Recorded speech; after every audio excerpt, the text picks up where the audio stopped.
नमस्ते, मेरा नाम कृष्ण पुरोहित है। मैं यहाँ IIT गांधीनगर में सेंटर फॉर क्रिएटिव लर्निंग में असिस्टेंट साइंटिफिक ऑफिसर हूँ।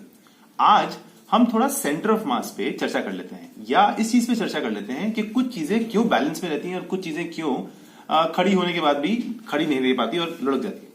तो चलिए देखते हैं।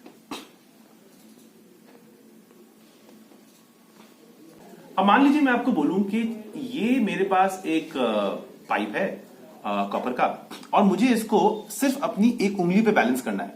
तो आप क्या बोलेंगे? आप शायद ये बोलेंगे कि मैं ठीक इसके बीच में अपनी उंगली रख दूं तो शायद ये बैलेंस हो जाएगा। मुश्किल है, लेकिन कहीं बीच में रखनी पड़ेगी।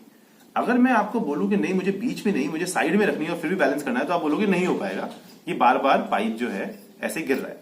लेकिन हमारे यहां पर हमने एक ऐसा खिलौना बनाया है, ये है हमारी एक चील, और इस चील के अंदर मैं आपको इस चील को इसकी चोंच पे इसको बैलेंस करके दिखाऊंगा।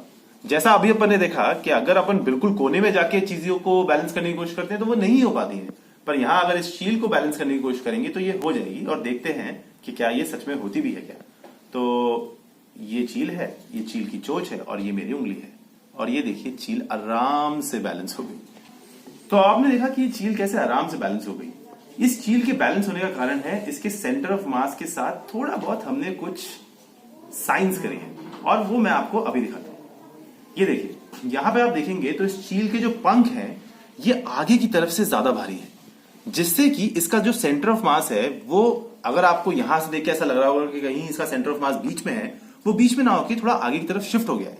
इससे क्या फर्क पड़ता है? इससे फर्क ये पड़ता है कि जब ये चील एक तरफ झुकती है तो इसका सेंटर ऑफ मास दूसरी तरफ चला जाता है, जिससे इस पे काउंटर टॉर्क लगता है और ये वापस उसी तरफ आ जाती है। मैं इसको किसी भी तरफ झुकाऊं, इसका सेंटर ऑफ मास उसकी उल्टी तरफ जाता है और इसकी वजह से इस पे काउंटर टॉर्क लग जाता है। ऐसा हमारी इस पाइप में नहीं हो रहा था। इस पाइप में अगर मैं इस तरफ झुकाऊं तो इसका सेंटर ऑफ मास भी इसी तरफ जा रहा था, इसलिए ये पाइप गिर रही थी। यही चालाकी हमने यहां पर करी है कि जब चील एक तरफ झुकती है तो उसका सेंटर ऑफ मास उसकी दूसरी तरफ चला जाता है। मतलब जो पिवट पॉइंट है जहां से मैंने चील को संभाल रखा है, उसके उस तरफ अगर मैं लेफ्ट साइड में उसको झुका रहा हूं तो centre of mass right side में चला जाएगा, और यही कारण है कि चील वापस अपनी इक्विलिब्रियम पोजीशन में आ जाती है। तो आराम से चील को आप ऐसे बैलेंस कर सकते हैं।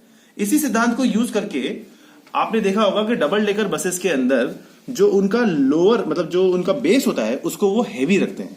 उसको हैवी रखने से फायदा ये होता है कि अगर डबल डेकर बस थोड़ी टेढ़ी भी हुई तो वो पलटेगी नहीं, वापस सीधी हो जाएगी, जिससे कि आपकी जो बस है वो स्टेबल रहेगी और यात्रियों की सेफ्टी इंश्योर हो पाएगी।